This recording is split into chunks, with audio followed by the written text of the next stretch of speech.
Ser podcast.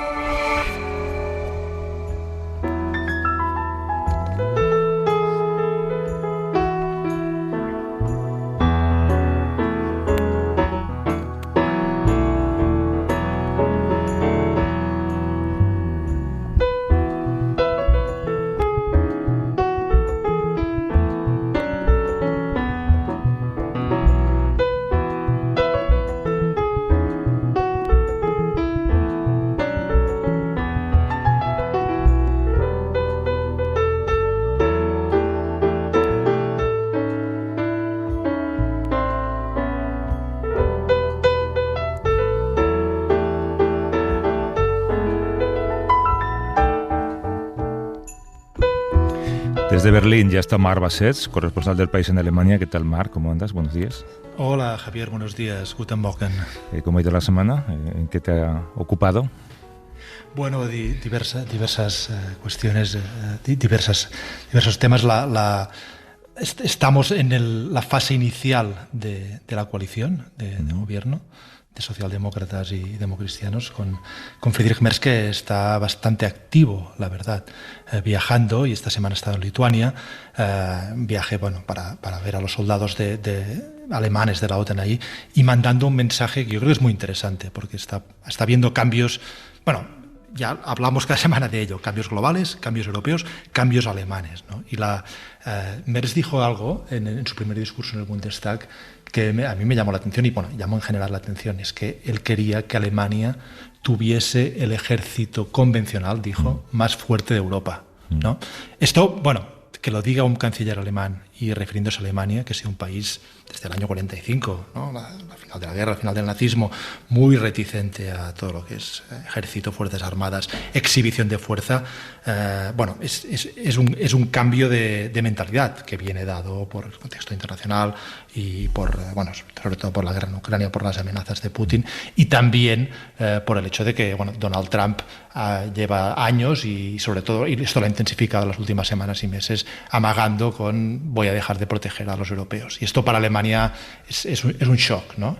Y ahí, yo estoy viendo que Merz se está dedicando mucho en su inicio de mandato a la política internacional y a la cuestión de la defensa, ¿no? Ahora que mencionas esa herencia lejana ya del nazismo, deberíamos decir, allí teníamos una conversación con los corresponsales, estaba también Hans, el corresponsal alemán que tenemos en la mesa, y había un filósofo que hablaba de cómo Alemania debería sacudirse en cierta medida una educación que tiene que ver con esos crímenes terribles que cometió su país durante ese pasado, para intentar juzgar con mayor objetividad lo que está ocurriendo ahora en Israel, ¿no? Y decía Hans, que a él le ha costado mucho llamar genocidio a lo que está pasando en Gaza, pero que ahora mismo no encuentra una palabra que defina mejor lo que ocurre. Él ha hecho, digamos, ese proceso de reflexión, ¿no? Yo no sé si en la prensa alemana, Hans, esa palabra aparece, la palabra genocidio. Está el debate, como en todos los sitios, ¿no? Que es un debate político sobre el uso de esta palabra, y un debate jurídico que está por dilucidar en los tribunales internacionales. Pero sí que es verdad que en Alemania, digamos, hay más contención y reticencia a la hora de usar este término. Hay una palabra que define la relación de Alemania con Israel.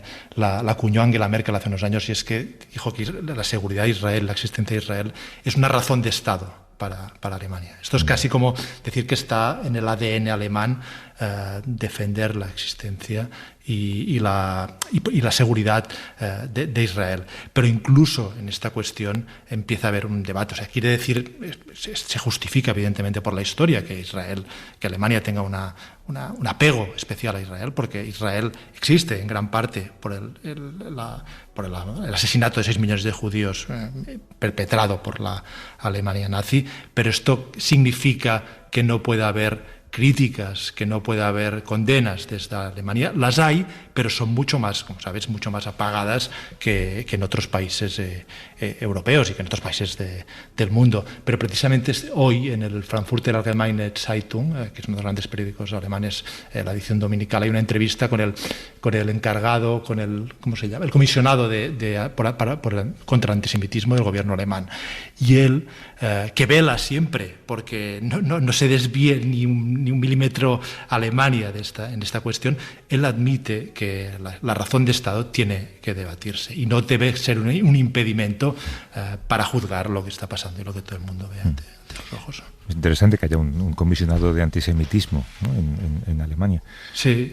Y se explica también, evidentemente, por el peso de la historia. Y esto que decías de la memoria, la historia, hay todo un debate también sobre Alemania ha sido ejemplar, ¿no?, en cuanto a memoria histórica, y desde España se ha mirado a Alemania como un ejemplo de cómo un país puede afrontar los crímenes que se han cometido en este país o que se han cometido en el nombre de este país. Pero entre los historiadores empieza ya a haber un debate sobre el sentido de si este modelo de memoria histórica se está agotando o hay que revisarlo, ¿no? Hay quien habla de la cultura de la memoria, que al final son conmemoraciones, son discursos, pero ¿qué hay detrás de ello, ¿no? ¿Qué reflexión hay detrás de ello? Y hay algunos historiadores, bueno, yo estuve hablando hace unos días con Per Leo, que es muy interesante, autor de un libro precisamente que critica la manera en cómo el Estado alemán se ha convertido en algo institucionalizado, de alguna manera, ¿no? Y cuando la memoria se institucionaliza tanto y se convierte en algo oficial, ahí es cuando pueden surgir problemas. Es interesante también por ese matiz que ayer apuntaba Hans, ¿no?, cuando se habla de sacudirnos del lastre de la historia, con el argumento de que fueron crímenes terroríficos, pero cometidos por una generación que ya ni siquiera existe apenas, ¿no? Hay poca gente viva que viviera en ese tiempo, ¿no? Y crear una especie de nueva conciencia colectiva limpia de esa culpabilidad. Claro, ese argumento se usa por la extrema derecha en Alemania, apuntaba él, ¿no? El de tratemos de olvidar aquello, ¿no?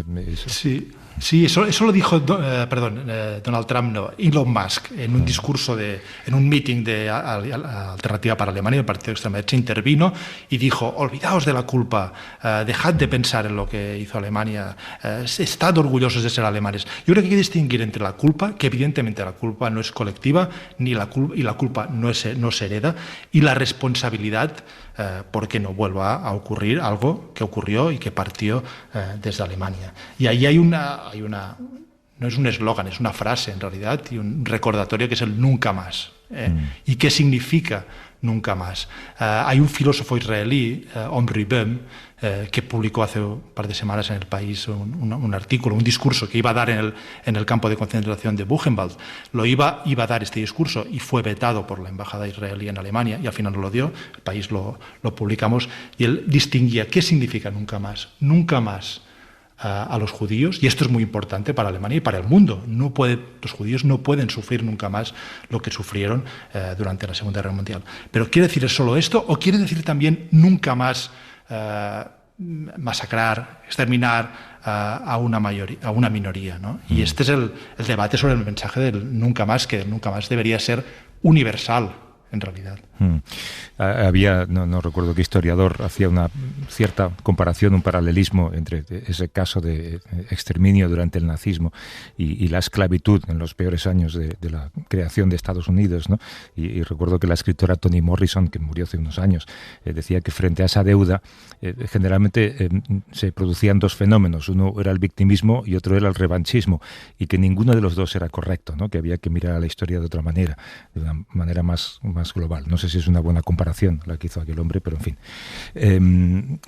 Te diría que de algo parecido o de algo que tiene ciertas concomitancias con lo que hemos hablado, vamos a conversar ahora. Vamos a empezar. Baba silale ma wen, Baba silale ma wen, Baba silale ma wen, Baba silale ma wen,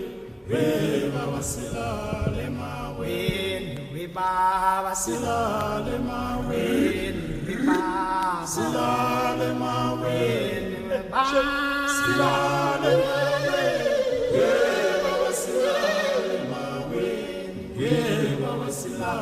ma wen. Sing. Homeless, homeless, moonlight sleeping on a midnight lake. Homeless. Homeless, moonlight sleeping on a midnight lake. We are homeless, we are homeless, the moonlight sleeping on a midnight lake. We are homeless, homeless, homeless. We moonlight sleeping on a midnight clear. See yo, see yo, see yo, I'm see yo, see yo, see yo, I'm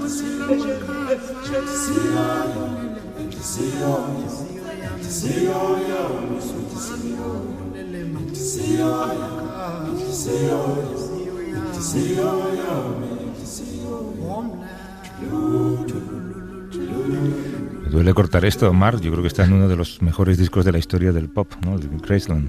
Sin duda, Graceland de Paul Simon, y esto es Ladysmith Black Mambazo con un conjunto vocal de a capela con Paul Simon, Homeless. Esta semana el presidente de Sudáfrica, Cyril Ramaphosa, viajó a Estados Unidos para reunirse con el presidente Donald Trump en la Casa Blanca.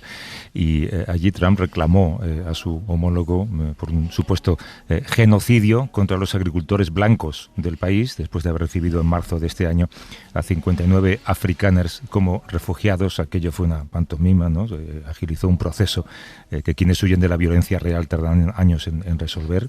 El presidente Ramaphosa se enfrentó a una situación que recordaba mucho la incomodidad vivida por Zelensky en el despacho Oval, ¿no? Porque tuvo que ver vídeos falsos de supuestos ataques a agricultores blancos que ni siquiera ocurrían en Sudáfrica.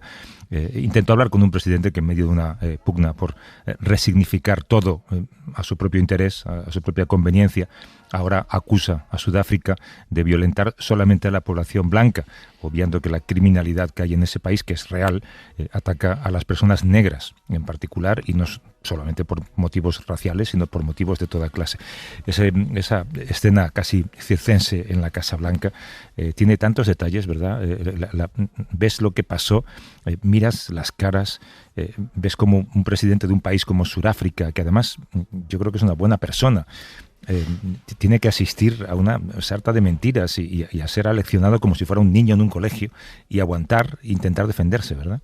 Sí, y esto, como decías, es una repetición, un bis de lo que sucedió con Volodymyr Zelensky. Y yo creo que Trump, con estas escenificaciones, con estos shows, porque él nunca deja de pensar en el espectáculo televisivo y en si la cosa da bien para televisión, con estas escenificaciones él da un aviso a los otros países. Él está diciendo: puedo ir a por vosotros cuando yo quiera. A ver quién es, lo diré de manera coloquial, a ver quién es el guapo que va al despacho Oval, ¿no? Con Trump y a someterse a uno de estos espectáculos. Y esto ya lo vimos con Zelensky, pero también, sin estar en el despacho Oval, este acoso, esta actitud de bullying, y lo hemos comentado aquí, ¿no? Lo hemos visto ya con Panamá, con Canadá, con Dinamarca a propósito de Groenlandia, y ahora lo experimenta Sudáfrica, que sí, hay un problema de violencia en Sudáfrica. Hay un problema real detrás de lo que denunció Trump, y es que hay una violencia generalizada que afecta también a los granjeros blancos, pero no solo. Sudáfrica tiene una de las tasas de homicidios más altas del mundo, una media de 72 homicidios diarios en una población de 60 millones, pero la mayoría de las víctimas son negras. Es un problema nacional. Y yo creo que aquí Trump, de alguna manera, ve una oportunidad. Él empezó a fijarse en Sudáfrica en el 2018, y precisamente mirando la televisión. Vio en Fox News una entrevista con un activista afrikaner que denunciaba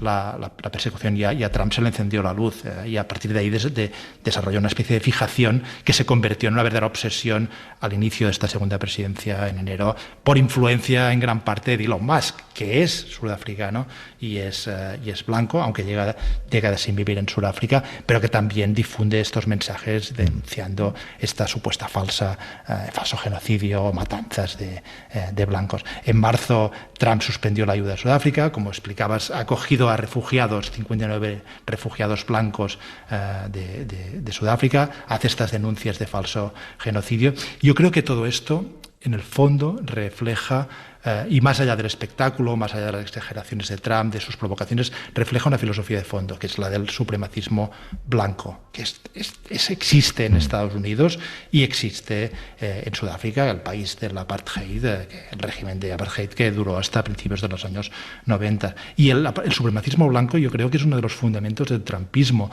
Hay que recordar cómo empezó la carrera política de Trump, cuestionando que Barack Obama, el primer presidente afroamericano, fuese estadounidense. ¿Te acuerdas cuando reclamaba el certificado de nacimiento? Y aquello fue la lanzadera de la carrera política de Trump. Y por tanto, en el fondo no es extraño que siga con este tema, siga martilleando con este tema y ahora con Sudáfrica denunciando falsamente este genocidio contra los blancos. Con vídeos, apoyado en vídeos falsos que hizo ver al presidente surafricano en una televisión que habían colocado en el despacho Oval y con Elon Musk ahí en la sombra, al lado de una cortina, sonriendo de lado, porque se estaba todo escenificando tal y como él quería. Para hablar de lo que sucede entre Sudáfrica y Estados Unidos, está en el mismo uso horario que estamos nosotros, Mar, pero a más de 8.000 kilómetros de España. Nos escucha desde Johannesburgo la politóloga Marta Garrick. ¿Qué tal, Marta? ¿Cómo estás? Buenos días. Hola, buenos días. Siendo una persona próxima a personas que lucharon contra el apartheid en Sudáfrica, Marta, llevas muchos años viviendo allí, creo que más de 15 años. No sé qué impresión te causaron estas imágenes entre Trump y Ramaphosa. Bueno, la verdad es que nos sorprendieron. Yo creo que había debate aquí, ¿no? De que se sabía lo que se iba, ¿no? Y también cierto debate de cómo se manejó la situación, ¿no? De ver cómo... Bueno, al final llegó a límites cómicos, ¿no? Como los usos de esto, ¿no? Que mencionabais, de imágenes que no tienen nada que ver con Sudáfrica, de cruces que son de un memorial, que no tienen nada que ver. Aquí no hay ingenuidad alguna entre la población de lo que al final está en el centro del debate, ¿no? Una de las cosas, Marc, que comentabas es cuando comentabas que Elon Musk, ¿no? Decía aquello de olvidaos de la culpa. Yo al final esto habla mucho de la influencia que Musk tiene en la administración de Trump, ¿no? Que invirtió más de $300 millones y de lo que estas figuras influenciales que son hijos sanos del apartheid sudafricano, que están detrás de MAGA, ¿no? Que son más, que son David Sachs, que también es uno de los sponsors de Trump, que es Peter Thiel, cuyo padre él también crece entre Sudáfrica y Namibia, y el padre trabaja en tema de las minas de uranio, ¿no? Es un magnate. Y luego está Paul Farber, que también es aquel programador de software y periodista tecnológico que equipos forenses han situado con el origen de Canon, ¿no? Es decir, el supremacismo blanco que mencionabas, Javier, está en el centro de esto, y es que además 4 de aquellas figuras importantes tienen un vínculo, digamos, muy personal. Es como un legado, ¿no? Que el apartheid sudafricano ofrece al mundo para mal, ¿no? Así que estaba claro que a lo que se iba. Y si aquí en algún momento se ha hablado de esto, es si era necesario ir para este espectáculo. Sino lo que sí que también es cierto es que si hay una fijación, ¿no? Que decía Marc, desde el 2018, digamos que a partir de la llegada de Trump al gobierno, esto ha sido parte de la agenda política, ¿no? O sea, si vemos, en febrero se congela la ayuda para Sudáfrica, en marzo se expulsa al embajador Ebrahim Rasool, ¿no? El embajador sudafricano en Estados Unidos, en abril es un 30% de las tarifas, digamos, es un no parar. Que hay en el centro, hay supremacía blanca, pero también hay un caso en la Corte Internacional de Justicia que Sudáfrica está liderando. Y yo creo que es el gran elefante blanco, ¿no? que había en aquella sala de prensa, ¿no? En aquel momento televisado. Incluso un periodista, ¿no? sudafricano preguntó a Trump sobre el caso y él sorteó la pregunta, porque al fin y al cabo era situar un genocidio real, ¿no? frente a lo que es un genocidio inventado, ¿no? El lobby surafricano de la Casa Blanca, Marc, ¿eh? Sí, le llaman, creo, la mafia surafricana, la mafia afrikaner de Trump, ¿no? Pero ¿tú crees que este pequeño grupo de Musk, Thiel y otros son representativos de los blancos surafricanos? ¿Cómo lo ven los blancos surafricanos lo que está ocurriendo y lo que ocurrió en la escena del otro día y más ampliamente las denuncias de Trump y la relación de Trump con Sudáfrica? Sí, no, para nada. A ver, la población sudafricana representa un 7%, ¿no? Sudafricana blanca, 7% de la población. Un 7% que son 20 veces, ¿no? La media es 20 veces más ricos que la media de la población negra del país. Tienen la propiedad de un 70% de la tierra de cultivo, ocupan el 62% de las posiciones de liderazgo en el mundo corporativo. Digamos que aquí hay mucha claridad de que incluso y luego de que no hay genocidio alguno. Esto es una línea discursiva que hay un grupo de sociedad civil que son blancos africanos, que llaman AfriForum, que llevan años, ¿no? dando energía a esta línea. Pero aquí ha habido, a ver, dos datos. Uno es que a estas medidas se han acogido 59 personas, de las cuales ya están saliendo información, ¿no? de que si una se había ido a reunir con el marido que estaba ya viviendo ahí, ¿no? Varias cosas. Pero la segunda es que no hay, y de hecho ha habido muchas voces de muchos sudafricanos blancos desmarcándose.